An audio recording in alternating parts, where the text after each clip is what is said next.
Bien, amados hermanos, siempre es una bendición poder encontrarnos los domingos, Día del Señor, día donde tenemos el privilegio de poder escuchar la palabra, aprender de ella. Y estos domingos, este mes, hemos estado estudiando juntos a Dios nuestro Padre y hemos considerado algunas características de Dios como nuestro Padre para poder tener una imagen clara de quién es Dios. Tenemos muchos problemas conceptuales, producto de la cultura en que hemos vivido, las experiencias que hemos tenido, y a veces nos ha resultado un poco difícil ver a Dios como Padre, porque para algunos no han tenido papá biológico presente, como en mi caso. Otros han tenido un padre violento o un padre ausente. Entonces, nuestra imagen que tenemos de nuestro padre biológico muchas veces determina nuestra perspectiva, nuestra visión, nuestra comprensión de Dios como Padre.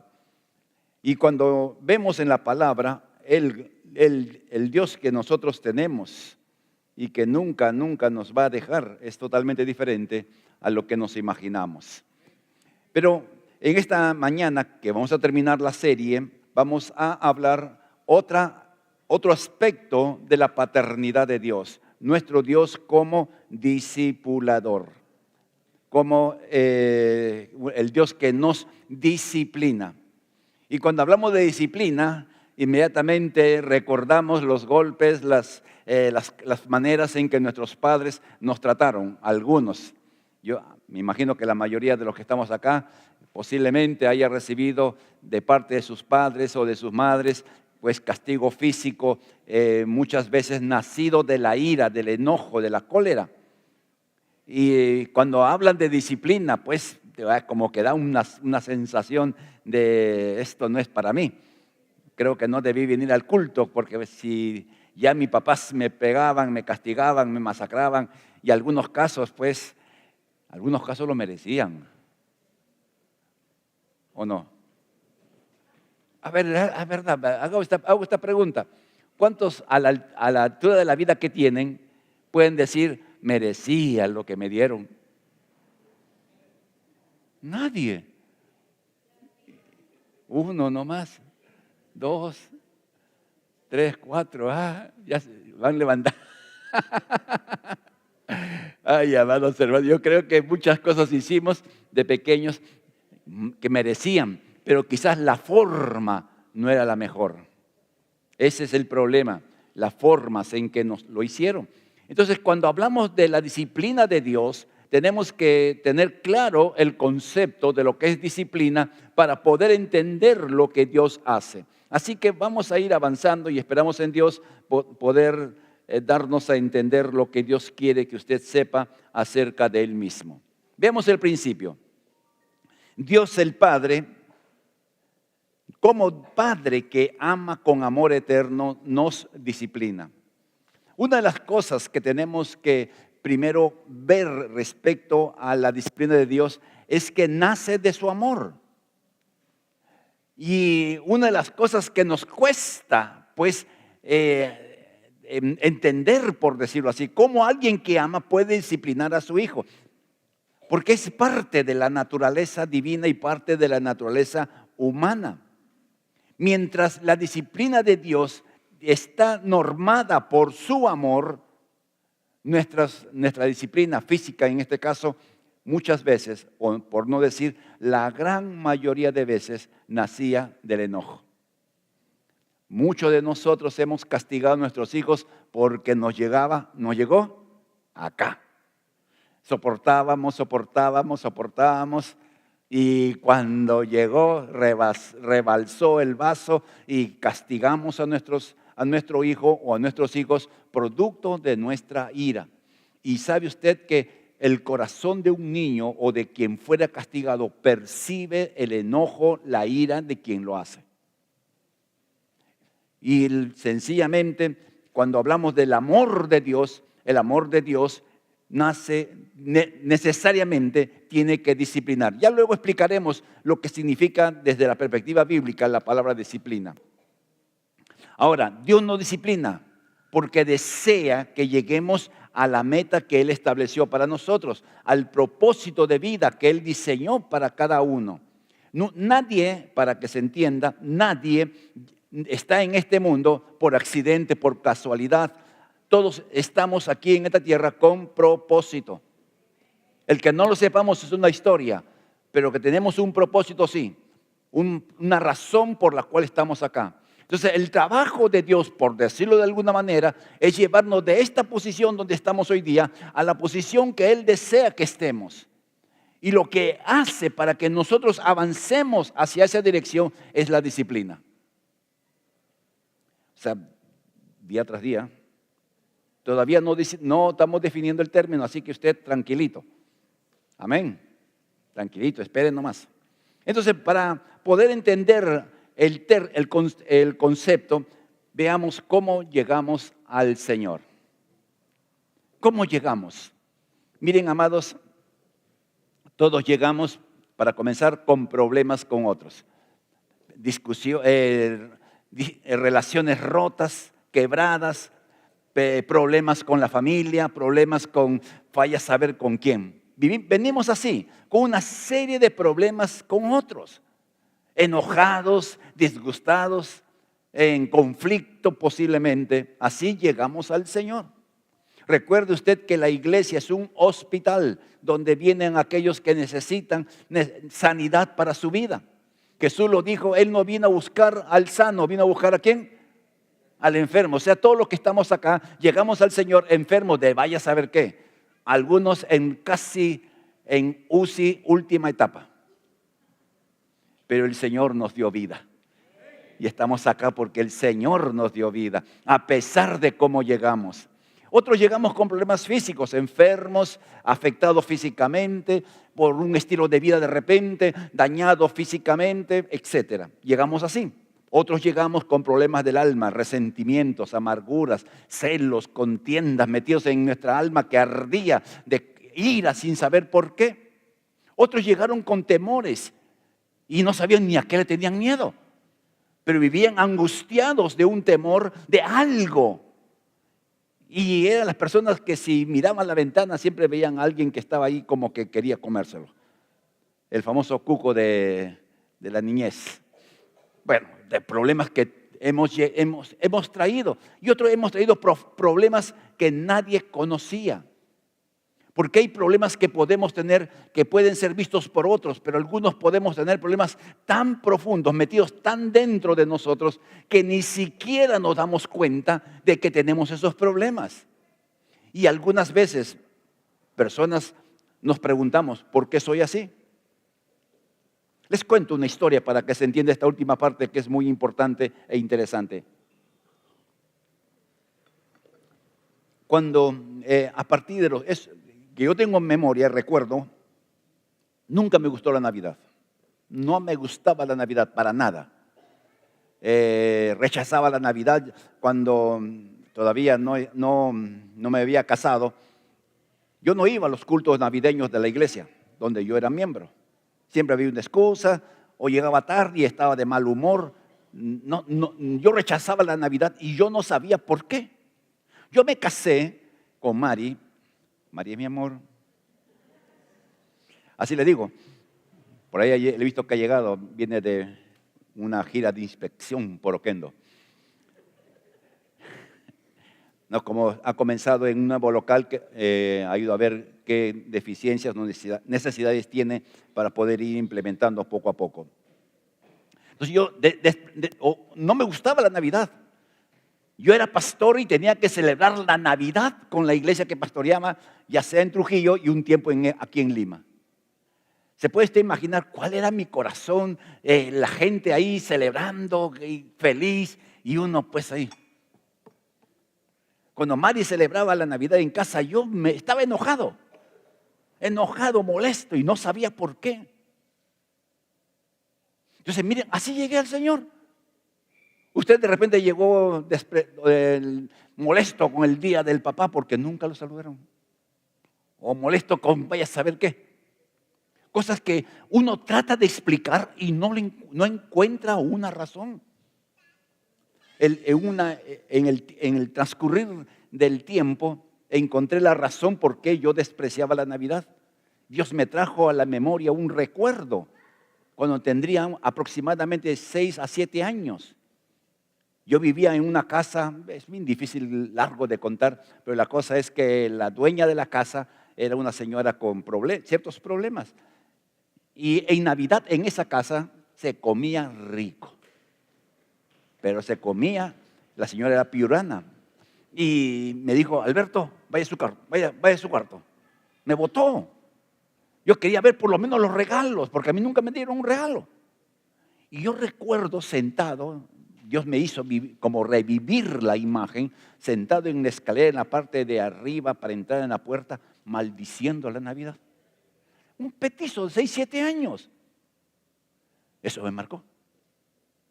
Si Dios en su bondad no me muestra, yo seguiría odiando la Navidad. Ahora yo estoy preocupado que tanto demora la Navidad.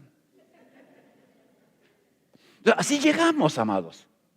Con tantos problemas, con tantas dificultades, con tantos problemas de relaciones interpersonales, con problemas casi destruidos, matrimonios casi destruidos, así llegamos al Señor.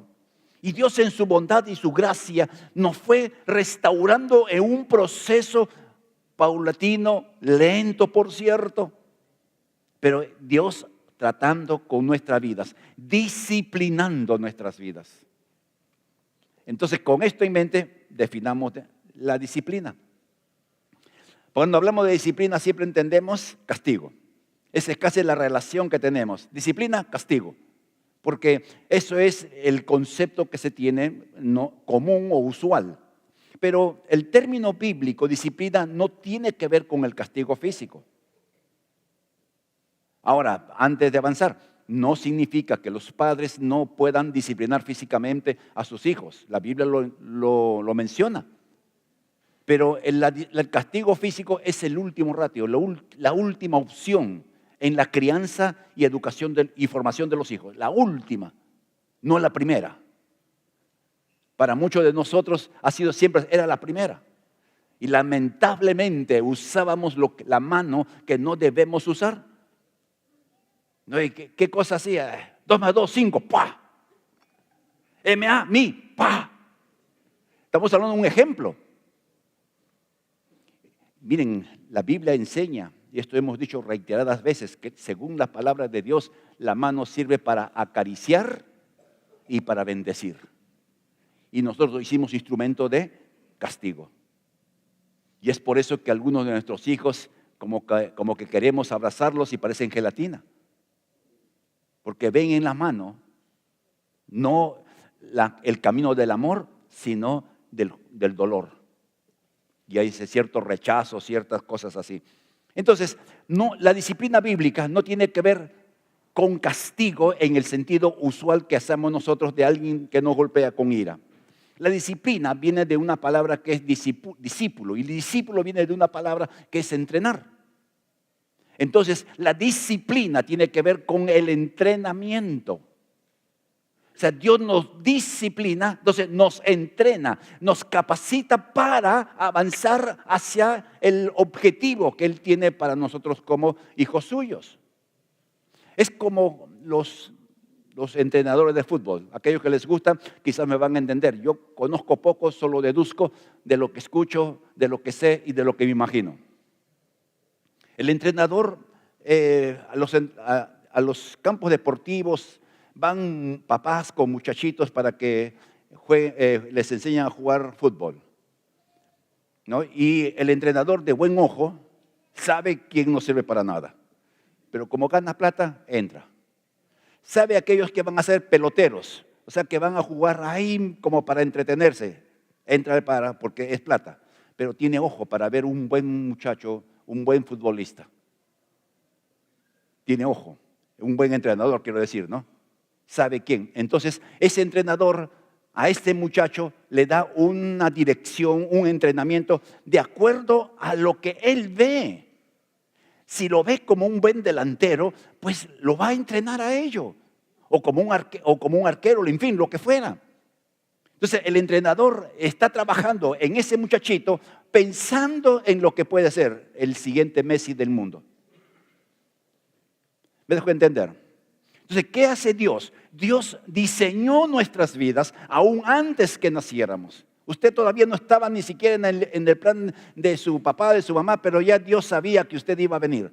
Y como Dios no es un improvisado, Dios no es alguien que dice, ¿y ahora qué hago con este chico que se viene al mundo? Ya tiene todo fríamente calculado, según el filósofo mexicano.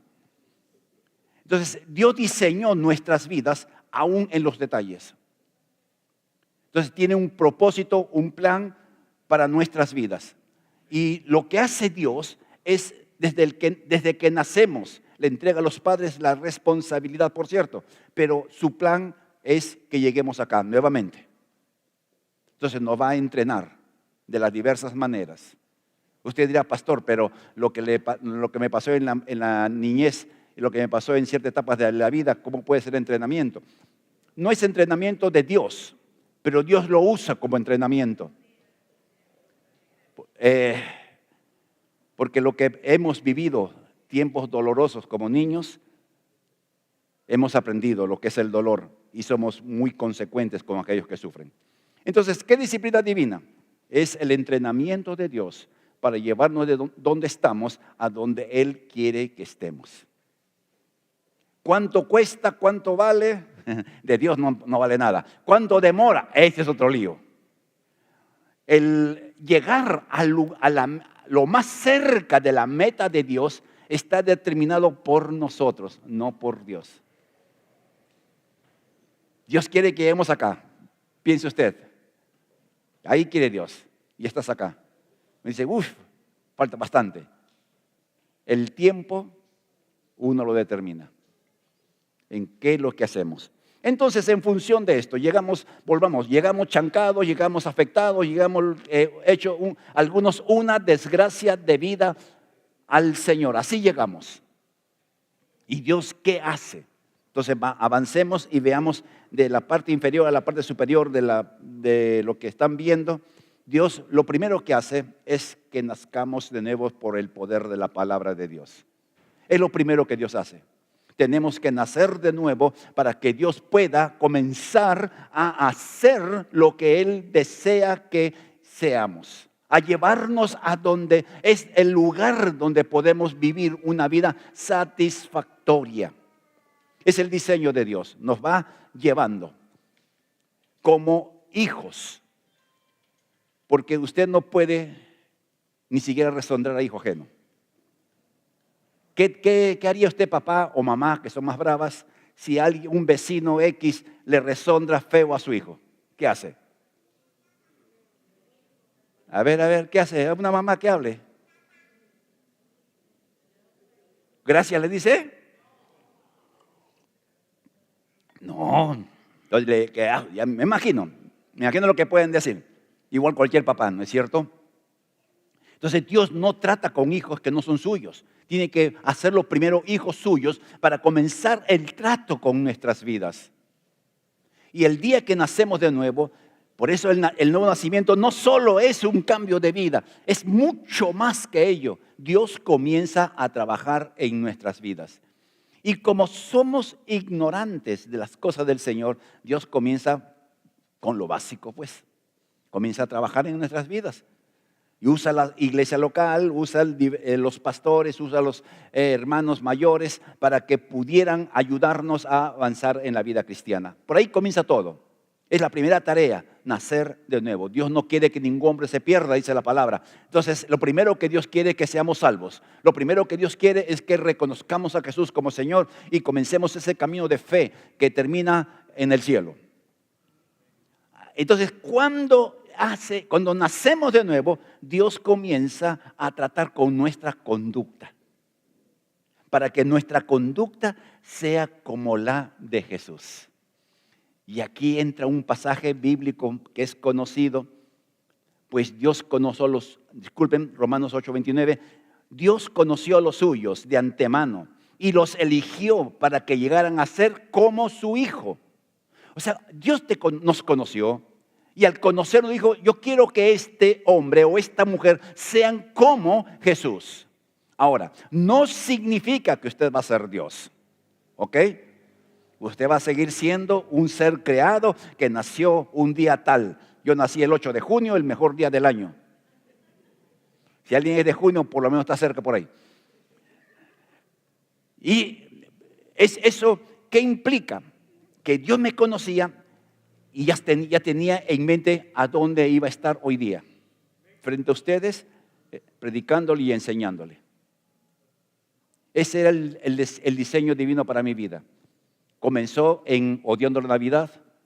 Un muchachito de 11, 12 años que tenía problemas de depresión, que no tenía imagen de papá, que no sabía lo que es tener una familia.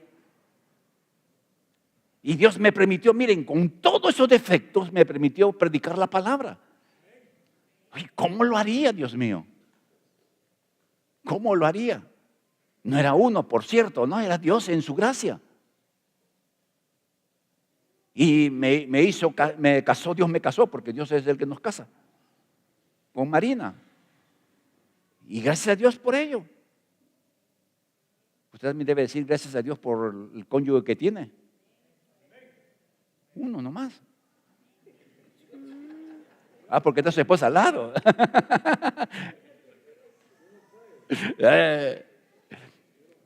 Fíjese, amados hermanos. Entonces, ¿qué implica?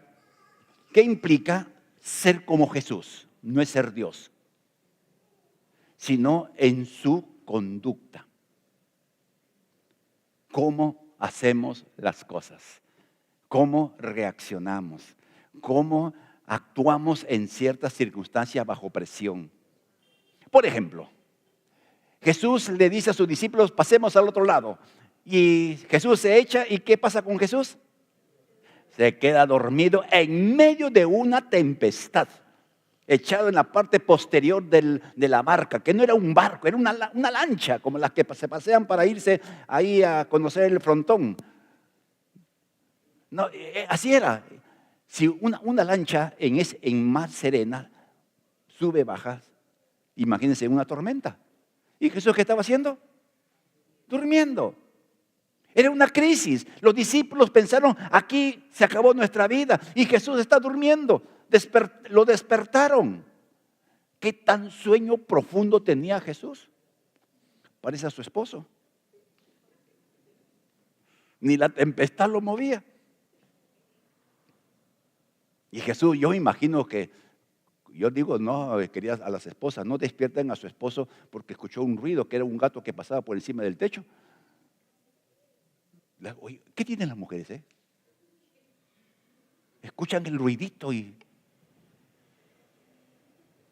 como ha hecho Dios a las damas, especiales. Entonces, nuestras reacciones, volvamos al punto. ¿Cómo reaccionamos? ¿Cómo reacciona cuando alguien te insulta? ¿Cómo reaccionas cuando no tienes las cosas que quieres? Jesús está con Judas, le lavó los pies, le dio de su mano, con su mano le dio a comer. Y Jesús sabía que era el traidor. Y cuando se está yendo Judas, le da su último consejo. Lo que vas a hacer, hazlo pronto. ¿Usted daría un consejo al que lo va a traicionar? No le diría que te mate el carro, que te aplaste el tren, que te parta el rayo. Más o menos así, ¿no? Miren, amados hermanos, Jesús es el modelo de cómo nosotros tenemos que actuar. ¿Cómo debiéramos ser? Por ejemplo, los que tenemos varios hijos. A veces los hijos entre ellos discuten, pelean, de cosas de muchachos o de chicas. Entonces Jesús ve a sus discípulos que están discutiendo. Y Él les pregunta, ¿qué están discutiendo? O sea, interviene en la vida de sus hijos para corregirlo. Y no señala a Juan, a Pedro y a Jacobo, que eran los que crearon el lío. No confronta a uno, les enseña a los 12 una verdad, la grandeza del servicio. ¿Quién quiere ser grande? Es aquel que debe servir. Entonces, miren, amados hermanos, nuestra conducta ha sido deformada por la cultura, ha sido deformada por nuestras experiencias, es mal manifestada por nuestro temperamento. O sea, tenemos un montón de líos con nuestra conducta. ¿Cuántos hemos dicho, nunca más voy a contestar a mi mujer? Yo solo. César, tú no contestas.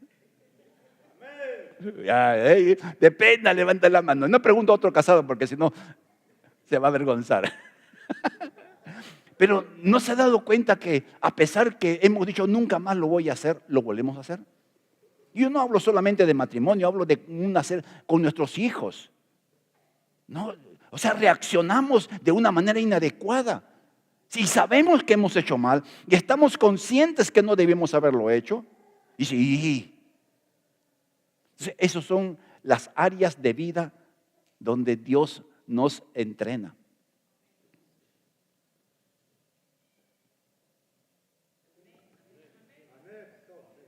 Por eso en esta casa siempre hablamos de cosas prácticas.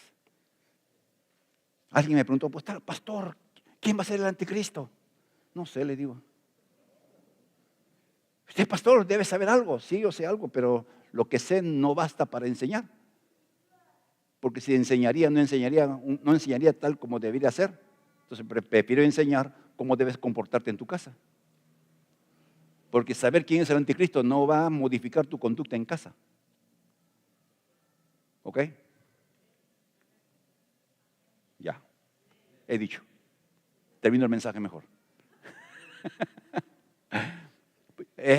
Algo que hemos dado, estamos tratando de que se convierta en un hábito en nuestras vidas, decir gracias. No, en su casa. No que te sirven una taza, tu esposa te sirve, o tu mamá te sirve tu desayuno. Y debiéramos decir gracias. Nadie dice amén. Es porque lo dicen, ¿no? Ya, claro. Ya los mentirosos que tenemos en esta casa. ¿Por qué no decimos gracias? Porque pensamos que es la tarea y responsabilidad de quien nos lo da. Aunque sea así, tenemos que ser agradecidos. Porque es un mandamiento, la voluntad de Dios es que seamos agradecidos en todas las cosas. Y todas las cosas incluye que me alcancen este vasito de agua, tibia, solamente le falta el negro y un poquito de azúcar y sería perfecto. Ya no debo tomar tanto café ya. ¿Por qué prohíben a los enfermos lo más rico que hay en el mundo? Son las preguntas que llevo al cielo. Entonces, gracias. No, es que es su responsabilidad. Aún así, gracias. Porque es voluntad de Dios que seamos agradecidos. En todo. Entonces, ese código de conducta de que yo doy gracias al que lo merece, no es bíblico. Le tenemos que dar gracias aunque no lo merezca. Es conducta. El respeto a los padres, en caso de los que tienen sus papitos vivos. El respeto. Honra a tu padre y a tu madre, que es el primer mandamiento con promesa para que te vaya bien y se alarguen los años de vida que Dios te ha dado.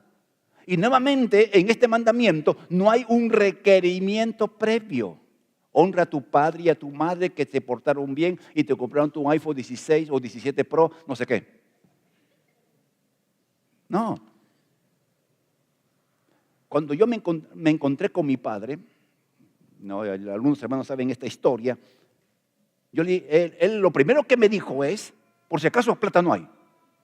Yo lo estaba saludando así, ¿no? En la cortesía que uno tiene que tener como cristiano. Buenas noches. Y me mira así y dice, por si acaso plata no hay. O sea, este hombre pensaba que esto como para poner un parche, decir, ¿no? Y como para decir, me he ido con toda la tribu desde Lima hasta Juanjuy. y voy a pedir plata. No, le dije, mire, yo he venido por 3 cosas. Yo he venido primero para pedirle perdón. Él era agnóstico y no entendió. ¿Qué es eso? Ya le expliqué. He venido para que quiero tener recuerdo de usted. Yo no tengo ideas qué cosa ha sido su vida. Quiero saber algo de usted. Y tercero, para que bendiga a sus nietos. No dije a mis hijos, sino a sus nietos. ¿Y qué es eso? Ya le voy a explicar. Pero volvimos a casa, al hotel donde estábamos hospedados, que por esas cosas de Dios era prima, hermana de su servidor. Es cosas de Dios, es increíble. Conversando con Mari, digo, ¿qué hacemos? No, el don Juan Pablo piensa que venimos por herencia, por plata. No, a mí no me interesa. Yo no tengo interés en eso.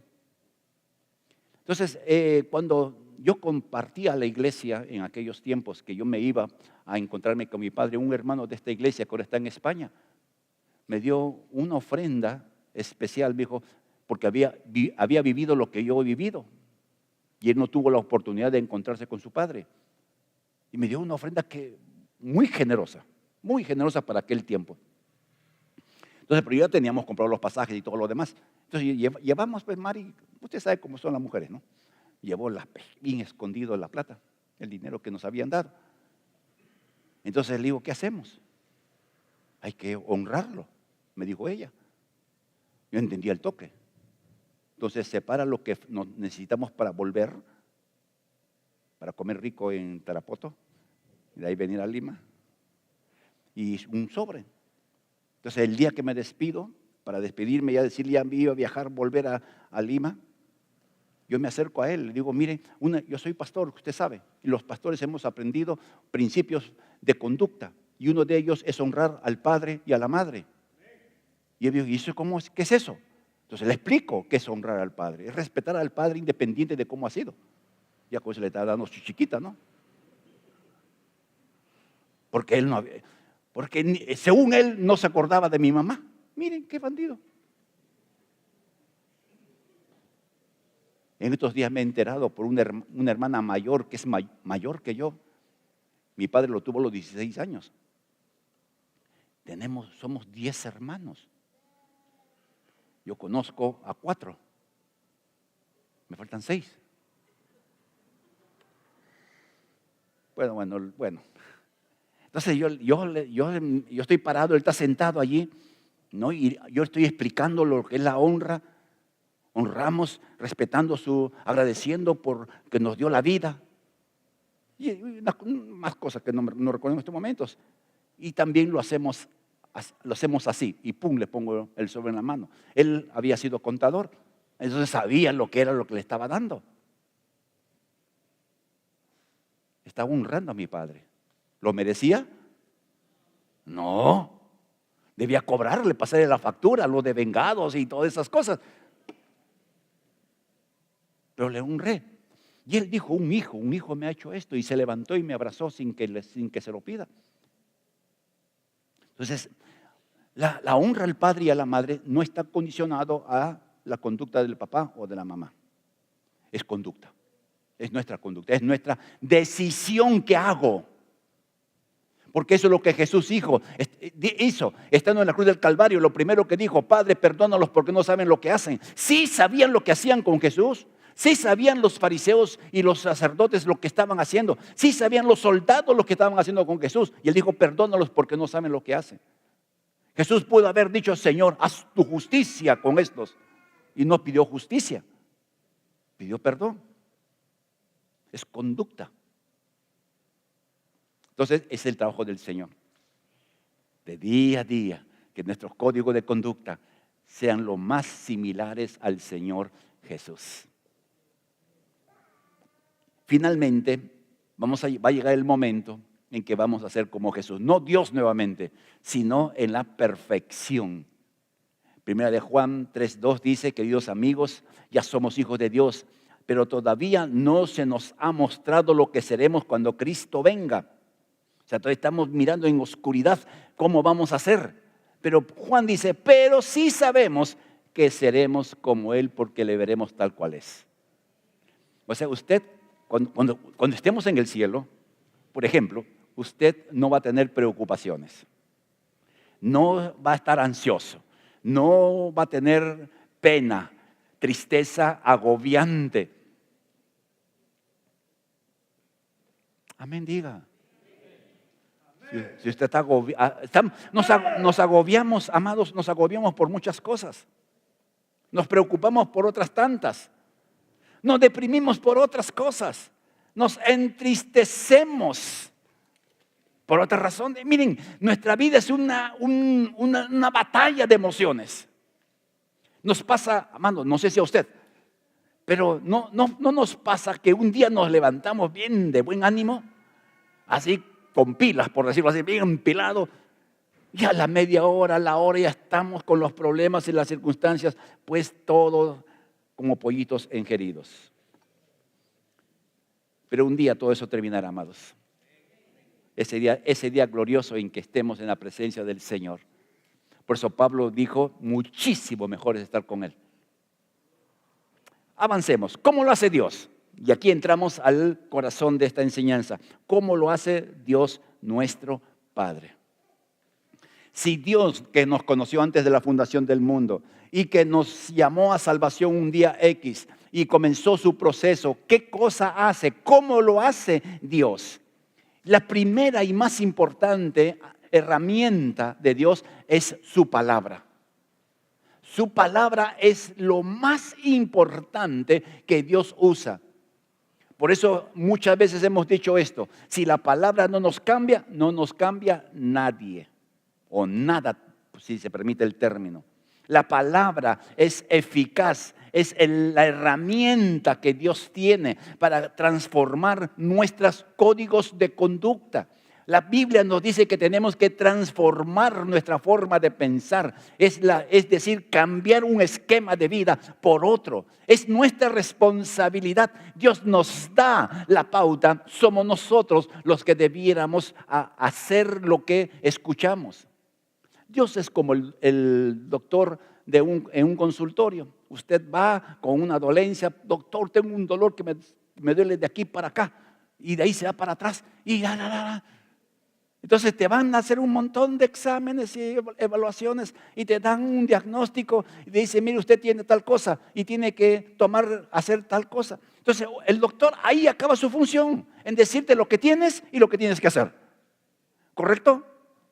El doctor no va a tu casa a mirar si tomas tus pastillas, te aplicas las ampolletas, tomas el jarabe, duermes temprano, dejas de comer grasa. El doctor no está detrás de ello. El doctor te dice lo que tienes que hacer o lo que no debes hacer. Esa es la tarea del médico. Y hay médicos muy buenos que el que obedece, pues sale de la situación. Así es, por decirlo de alguna manera, nuestro Dios. Nos da nuestro diagnóstico. Tienes carácter feo. Ustedes no, pues segundo culto. Entonces Dios dice, tienes que hacer esto, y tienes que hacer otro, y tienes que hacer. Nos dan las pautas de qué hacer, ya está en nuestra tarea. Por eso les decía, Dios, estamos aquí, Dios quiere estar aquí, de nosotros depende que lleguemos. Usa su palabra. Miren lo que dice el Salmo, el 2 Timoteo lo vamos a explicar en un momento. Salmo 94, 12 en adelante, dice, felices aquellos a quienes tú disciplinas o a quienes tú entrenas, para que entendamos el lenguaje. Felices, es una bendición que Dios esté entrenándonos para llegar al lugar donde Él quiere que lleguemos. Y luego termina, Señor, a los que les enseñas tus instrucciones. O sea, Dios nos disciplina o nos entrena con su enseñanza, con sus instrucciones, lo dice en este pasaje. Ahora, veamos qué valor tiene la palabra de Dios en este proceso de entrenamiento divino. ¿Qué valor tiene la palabra de Dios para que vayamos avanzando en nuestra vida cristiana? En 2 Timoteo 3:16 lo vamos a leer. Toda la escritura es inspirada por Dios y útil. En su Biblia debiera ser un círculo alrededor de la palabra útil. Es útil. O sea, obedecerla siempre trae buen provecho. Útil para enseñarnos lo que es la verdad y para hacernos ver lo que está mal en nuestras vidas. Nos corrige cuando nos equivocamos y nos enseña a hacer lo correcto. Dios la usa para preparar y capacitar a su pueblo para que haga toda buena obra. Con eso en mente, avancemos y tratemos de explicar este hermoso versículo, 2 Timoteo 3, 16 y 17. Primero, ¿para qué sirve la palabra? ¿Por qué es útil la palabra? ¿Por qué Dios usa la palabra? Porque a través de ella nos enseña lo que es la verdad. Y no tiene que ver solo con el aspecto doctrinal, que sí tiene que ver, por cierto, porque en la Biblia se enfatiza mucho la sana doctrina. Pero uno pudiera tener sana doctrina y mala conducta. ¿No? ¿Se entiende? Cuando yo, bueno, ahora ya yo no enseño. Cuando enseñaba, yo enseñaba en institutos bíblicos. No se me quite el ojo de esa caja. Estoy medio sospechando de qué cosa es. Cuando enseñaba en institutos bíblicos y en seminarios, yo he tenido bastantes alumnos, muchos alumnos. A veces me encuentran, pastor, ¿cómo está? ¿Quién será? Algunos decían, pastor, y como ven mi desconcierto, usted ha sido mi maestro en tal curso. ¿Y qué hace por la vida? Yo le decía a los alumnos, yo tomo examen porque me piden que hagan el examen en cursos de Biblia. Porque ustedes pueden sacar 20 de nota respondiendo de manera correcta. Pero la nota verdadera la dará el tiempo, cuando ustedes vivan lo que han aprendido. ¿Ok? Pues uno puede tener una sana doctrina, pero una mala conducta. Entonces, no solo tiene que ver en conocer la verdad, con saber la doctrina, no, eso es mentira, eso es herejía, eso no es de Dios. Y está bien, no digo que está mal. Pero hay cosas que pensamos que son buenas, que pensamos que son agradables, pero que no lo son. Dios califica las cosas y cuando Dios califica algo, necesariamente es perfecta la calificación. Si Dios dice, por ejemplo, a ver, pongamos un ejemplo para que nos entendamos. Y esto vamos a enseñar en el mes de junio. Que cuidemos el templo que es nuestro cuerpo. Eso Dios dice. Por eso encontramos en el Antiguo Testamento una serie de códigos dietéticos. Es increíble las cosas que hay. Yo estoy informándome para tratar de compartir con ustedes la verdad de lo que la Biblia nos enseña y de lo que Dios pide y de lo que la ciencia dice de nuestro cuerpo. Nuestro cuerpo debiera producir salud, pero por la alimentación que tenemos, ya produce todo lo que tenemos. Miren lo que aprendí tarde, Dios mío. Hubiese aprendido cuando tenía hace unos 40 años atrás. Estaría con mis coronarias perfectas. Entonces, Dios califica lo que es bueno y lo que es malo. Por ejemplo, en ver a un necesitado que realmente necesita y cerrar los ojos. Si tú ves, lo dice la Biblia, si tú ves a tu hermano que está en necesidad y le dice, Dios te bendiga, hermano, y te prospere y no hacemos nada. Usted sabe que del Dios te bendiga uno no almuerza. Entonces, es ayudar a quien lo necesita realmente. No al que pida ayuda por pedir, al que necesariamente tiene necesidad. ¿Ok? Entonces Dios nos está diciendo lo que es verdad de aquello que no lo es. En segundo lugar, para hacer mal lo que está en nuestra vida. Y ahí sí, amado, Dios tiene harto trabajo haciéndonos ver lo que está mal en nosotros. ¿Y sabe a quién usa a veces? La persona con quien estamos casados. No sé si a usted le pasa, pero a mí de constante. Yo tengo a mi lado una dama que sabe ver cuando estoy mal aunque yo creo que no estoy. Ni un casado hay acá. Entonces, miren, el punto es que es la palabra la que nos va a mostrar qué cosa está mal en nuestras vidas.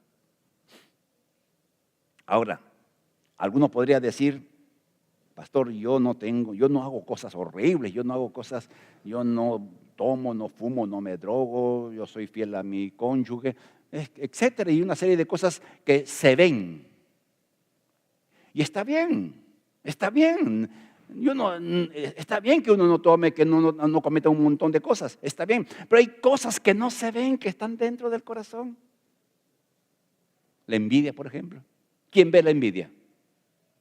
Nadie. Los celos, nadie. El rencor, nadie. Se puede conocer por lo que hacemos o decimos, pero generalmente nadie ve lo que está dentro de nosotros. Entonces Dios, que sabe que tenemos cosas en nuestro corazón, pues nos dice, eso está mal. Y lo hace siempre a través de la palabra. Lo hace siempre a través de lo que nosotros escuchamos o leemos de la Biblia. Sigamos avanzando. Nos corrige cuando estamos equivocados. La palabra corrige es hacer volver al rumbo. Dios es como un GPS, para que entendamos lo que Dios nos está diciendo. Un GPS, tomas el taxi o usas en tu automóvil y te guía a dónde quieres llegar. Quiero ir a la calle fulano de tal, que está en tal distrito, te busca, tú marcas y el carro dice avance. Siga derecho por 1 kilómetro y voltea a la izquierda, voltea a la derecha, dale vuelta, y te va indicando. Y algunos que se creen más sabios que el famoso aparatito, o no es un aparatito, es una tecnología. Dice, no, me parece que está equivocado, me voy por acá. Y uno termina perdido en el espacio. O sea, algunas veces nosotros estamos equivocados, y hasta podemos darnos cuenta que estamos equivocados y seguimos tercos en nuestro error. Seguimos haciendo aquello que sabemos que no tenemos que hacer. Seguimos comiendo lo que sabemos que no debemos comer. Seguimos respondiendo de la misma manera que sabemos que no tenemos que hacerlo. Y sencillamente, pues, estamos empeorando nuestra situación o nuestra relación. Entonces, la palabra no va a corregir. Estás mal. Y ¿sabe usted, hermano, cuando Dios dice que está mal, estás mal? Me puede parecer que no, pero estoy mal. Ok. Y en tercer lugar, no solamente habla de un aspecto negativo, sino también nos enseña a hacer lo correcto. Nos enseña a qué tenemos que hacer. Como dijimos hace un momento, no sé si en este culto o en el anterior, ya se me confunde a veces el cerebro, ¿no? Decir, por favor, alcánzame el azúcar. ¿Cómo se dice? ¿Y cómo lo hacemos algunos? Pásame el azúcar. Y ahí está el petizo, ahí están los hijos. Entonces, si nuestros hijos no ven a papá decir, por favor, ¿cómo le podemos exigir que lo digan? ¿Ok? Entonces te levantas, vamos a ver los casados, ¿ya? ¿Cuáles son las primeras palabras que dices a tu cónyuge? Bueno, hablamos al esposo, porque las damas son siempre calidad. Pero no se sientan mal, ¿ya? ¿Qué es lo primero que le dices a tu esposo? A tu esposa, ¿qué es lo primero que le dices cuando te despiertas? Dice, ¿estás vivo todavía? Ay, Dios mío, no, buenos días. Pero algunas veces hay hogares donde el esposo o la esposa se levanta sin saludar o entra a la casa, ¿no? En vez de decir buenos días, buenas tardes, buenas noches, ¿qué tal? No dice, ¿qué hay de comer? Entonces llega el petizo, llega el joven, llega el adolescente, mamá, ¿qué has cocinado? ¿Por qué? Porque ¿de quién lo aprendió? ¿De papá? Pues el papá es cosa seria, ser papá. Hay un autor, Dobson, que se llama, dice, ser papá es cosa de valientes. Y sí que sí. Porque es ir contra una cultura machista de pensar que el hombre, pues por ser hombre, tiene supremacía, y no es así.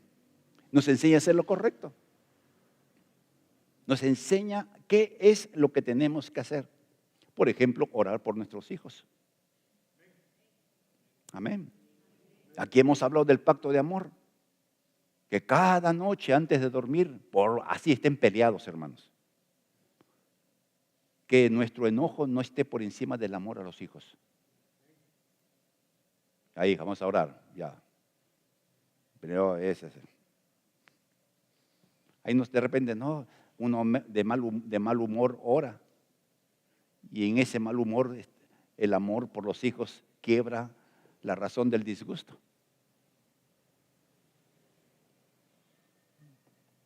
Están muy silenciosos esta noche, esta mañana. Dios mío, orar por los hijos. Oren por los hijos, amados. Oren, bendigan a su descendencia. Bendecir a la descendencia implica qué es lo que tú deseas que sea tu hijo o tu hija. ¿Qué es lo que sueñas para él? Ay, pastor, y si no es la voluntad de Dios. No, es que lo que tú oras, Dios lo va a usar para encauzar a su voluntad. Porque hay cosas que nosotros debemos hacer y Dios se encarga de hacerlas a la manera de Él. Por eso encontramos en la palabra de Dios cómo los patriarcas bendecían a sus hijos y a sus nietos. Así que los abuelos que están acá, oren por sus nietos. De repente tu hijo o tu hija no ora. Entonces ahí estás tú, como abuelo o como abuela.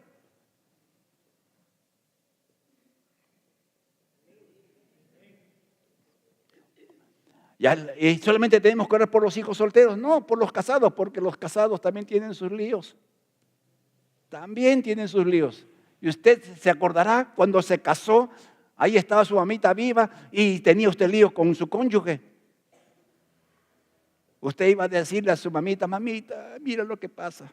Yo te dije. Bueno, sigamos, dejemos eso aparte. ¿Qué es lo que tenemos que hacer? Congregar, por ejemplo. No dejen de congregar como algunos tienen por costumbre. Ahora, hay tantas cosas que Dios nos pide que hagamos. Perdonar, ser amable con el vecino que deja la basura en tu puerta, en frente a tu puerta. Buenos días, vecino. Buenos días. Si conoce su nombre, buenos días, señora. Ser amable. Porque miren, a la verdad, ¿molesta que dejen la basura ajena enfrente a nuestra casa? ¿Molesta? Claro. Los que conocen mi casa, en la parte de Ramón Castilla, mi esposa ha sembrado, tiene su jardín ahí. Y nosotros cuando sacamos la basura lo ponemos ahí. Y algunos han pensado que es el paradero de los basureros. Y los deja, y a veces yo he salido y veo a la persona que viene y lo deja ahí el vecino, el que está a nuestro lado. Hola, ¿cómo estás?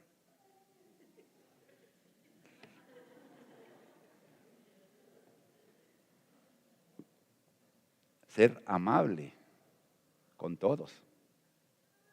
Entonces hay cosas que Dios nos va enseñando por su palabra para que vayamos creciendo, vayamos madurando en nuestro código de conducta.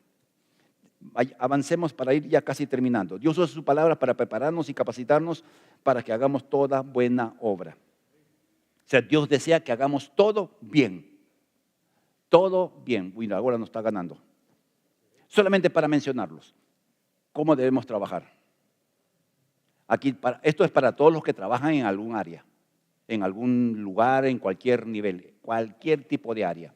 Fíjese usted, una queja constante de los que supervisan a trabajadores es que el trabajador quiere evitar la mayor cantidad de trabajo que puede. Y está esperando que otro haga lo que le corresponde. Hay un principio bíblico que Pablo da en Efesios capítulo 6, usted lo puede leer, Pero antes de dar el mandamiento, veamos el contexto. Pablo está hablando de la conducta de los esclavos con sus dueños. ¿Ok? ¿Está claro? Y un esclavo en los tiempos bíblicos no tenía los privilegios que usted tiene, que le pagan por el trabajo que hace. Nadie trabaja gratis, ¿no? ¿Acá hay alguien que trabaja gratis? Nadie. Hasta Hecho usted lo ve trabajando. No, trabajando ahí y tiene su dinerito ahí. Pero en los tiempos bíblicos tú trabajabas, no tenías salario diario, no tenías CTS, no tenías seguro social, no tenías gratificaciones, no tenías nada. O sea, trabajar por nada. Y trabajar de acuerdo a la voluntad del amo. No tenías horario.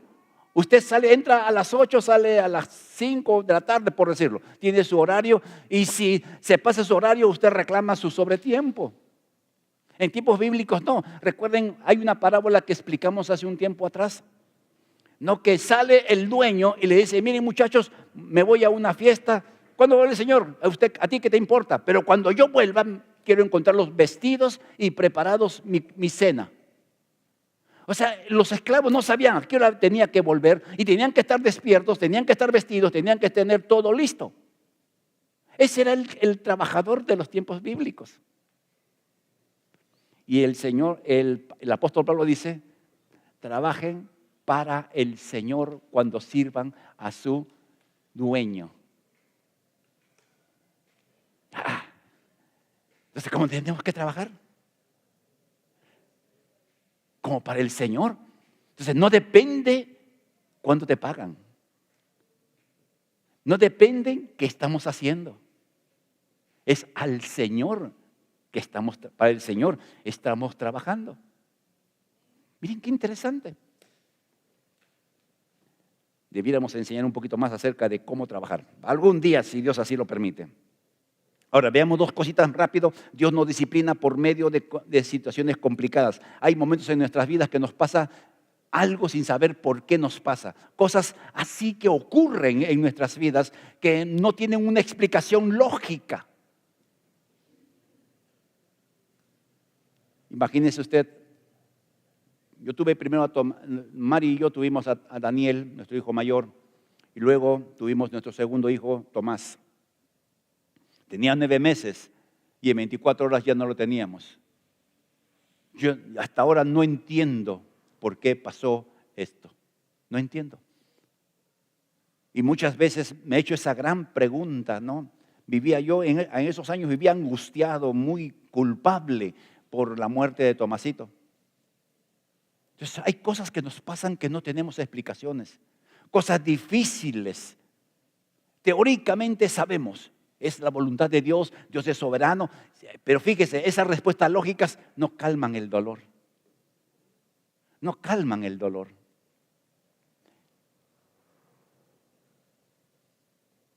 Entonces hay cosas que nos pasan así. Yo he entendido una razón nacida de la lógica, por cierto, no que uno es empático con alguien que sufre cuando sufre lo mismo que está sufriendo tal persona. Yo puedo conocer el dolor del que pierde un hijo porque lo he perdido.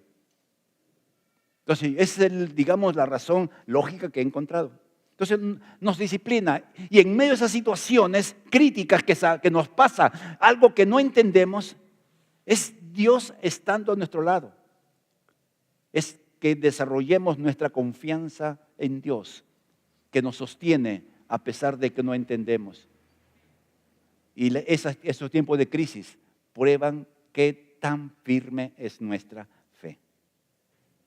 Yo tengo claro esto. Tiempo de crisis saca lo bueno, lo malo y lo feo de nosotros. Y cuando pasa la crisis, podemos evaluar cuál fue nuestra reacción. En último lugar, Dios nos disciplina por medio de las consecuencias de nuestras decisiones personales. Hay la ley de la siembra y la cosecha.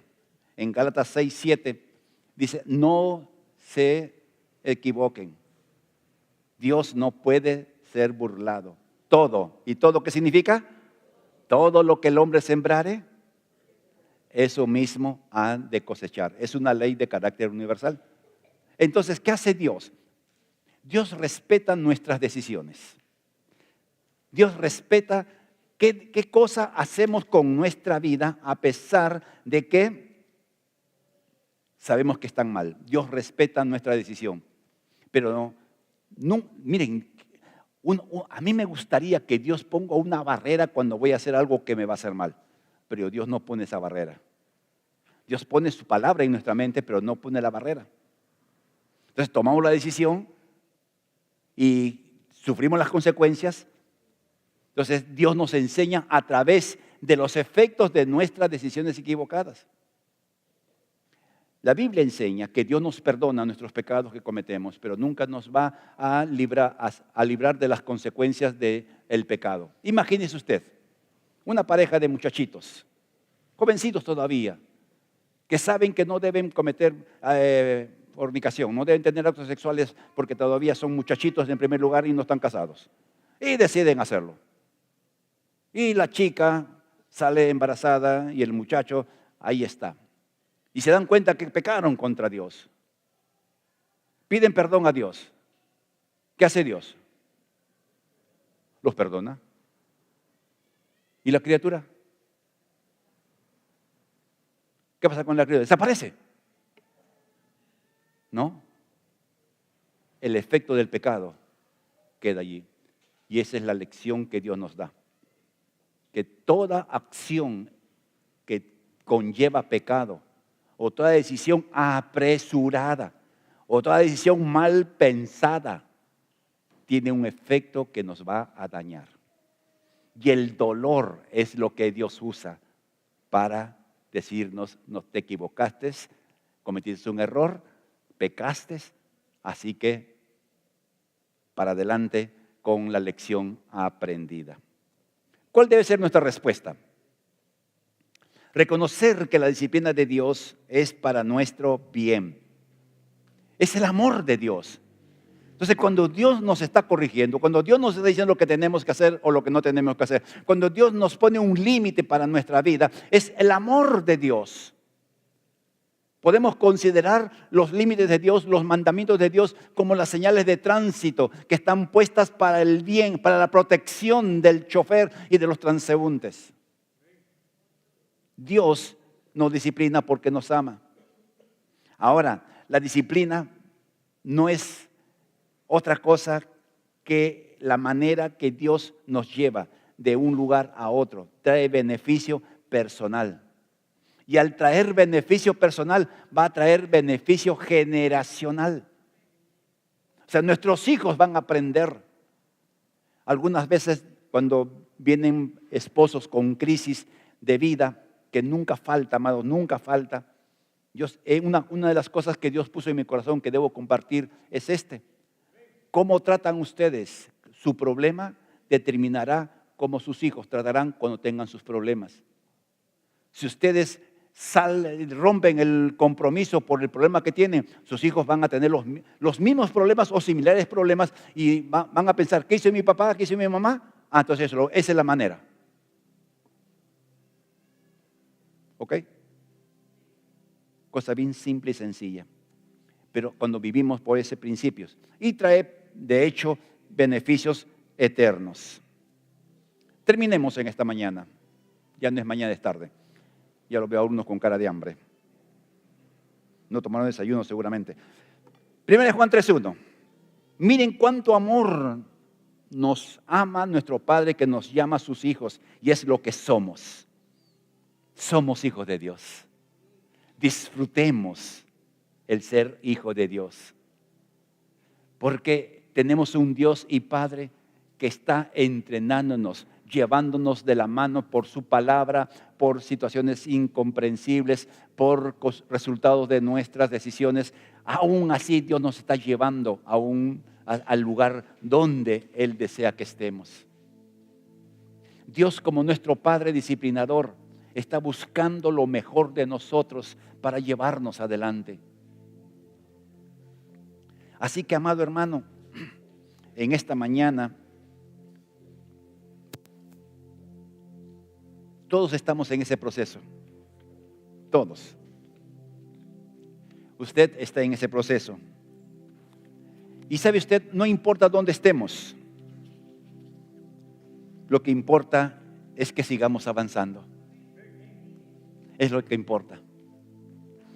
Podemos tener uno o más fracasos en nuestro caminar, pero lo que importa es que no nos rindamos. Podamos sentirnos algunas veces desalentados porque no logramos avanzar en algún área de la vida, pero no tenemos que rendirnos. Tenemos que avanzar día a día. La vida cristiana, Jesús lo dijo, es asunto de valientes. Y sabes, el valiente es aquella persona que lo tumban y se levanta. Ese Rocky de la película, Rocky Balboa, ¿recuerdan? Le estaban dando duro y no quería tirar la toalla, no quería rendirse. Lo tumbaban al suelo y se paraba todo maltrecho. Esa película nomás, eso no ocurre en la vida real, en el box quiero decir. Tenemos que ser ellos, hombres y mujeres que entendemos que Dios mi Padre me está dirigiendo mi vida a lo mejor. Ha tomado su mano y nos está guiando. Entonces hagamos algo sabio. Digamos, Señor, sigue actuando en mi vida, sigue hablando por tu palabra, enséñame de mis errores que cometo, enséñame de las cosas que no entiendo, enséñame qué debo aprender para ir avanzando en mi vida como creyente, como hijo o como hija de Dios. De pie, por favor.